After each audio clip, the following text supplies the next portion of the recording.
लायन्सने नुकतीच एका नवीन कोचची नियुक्ती जाहीर केली. मात्र या नियुक्तीनंतर क्रिकेट प्रेमींमध्ये आणि मुंबईकरांमध्ये तीव्र संताप उसळला. कारण काय?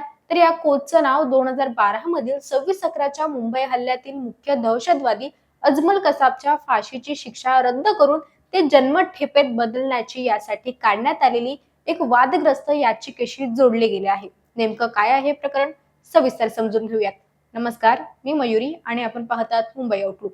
ऑगस्ट 2026 मध्ये मुंबई इंडियन्स फ्रँचायझीनं जुबिन भरूचा यांच्या नियुक्तीची अधिकृत घोषणा केली. या घोषणेनंतर काही तासातच सोशल मीडियावर भूतकाळातील काही कागदपत्रे आणि एक जुनी स्वाक्षरी मोहीम पुन्हा एकदा व्हायरल होऊ लागली. 2012 मध्ये जेव्हा 26/11च्या मुंबई हल्ल्यातील दोषी अजमल कसाबला फाशीची शिक्षा सुनावण्यात आली होती, तेव्हा देशात एक संतापाचं वातावरण होतं.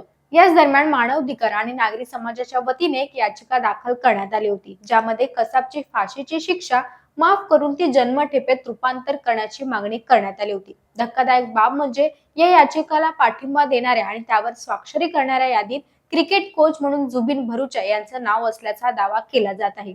ही जुनी कागदपत्रे आणि स्वाक्षरीची यादी सध्याच्या सोशल मीडियाच्या युगात वाऱ्यासारखी पसरली. मुंबई सारख्या शहराचे प्रतिनिधित्व करणाऱ्या आणि कोट्यवधी लोकांच्या भावना जोडलेला एक प्रतिष्ठित फ्रँचायझीनं अशा पार्श्वभूमीवर असलेल्या व्यक्तीची नियुक्ती कशी केली, असा संतप्त सवाल आता नेटकरी आणि क्रिकेट चाहते विचारत आहेत. 26/11चा हा हल्ला मुंबईकरांच्या जिव्हारी लागलेला असा जखम आहे, ज्याच्या आठवणी आजही अंगावर काटा आणतात. अशा निगृष्ण हल्ल्यातील दहशतवाद्याला कायदेशीर मार्गाने वाचवण्याचा प्रयत्न करणाऱ्या किंवा त्या याचिकेवर सही करणाऱ्या व्यक्तीला थेट मुंबई इंडियन्सच्या संघात मानाचं स्थान कसं दिलं जाऊ शकतं, असा प्रश्न आता उपस्थित केला जात आहे. या संपूर्ण वादावर सोशल मीडियावर मुंबई इंडियन्सच्या व्यवस्थापनेवर चौफेर टीका होत आहे. फ्रँचायझीनं खेळाडूची निवड किंवा कोचिंग स्टाफची निवड करताना त्यांची वैयक्तिक आणि राजकीय सामाजिक पार्श्वभूमी तपासली नाही का, असा सवालही विचारला जात आहे.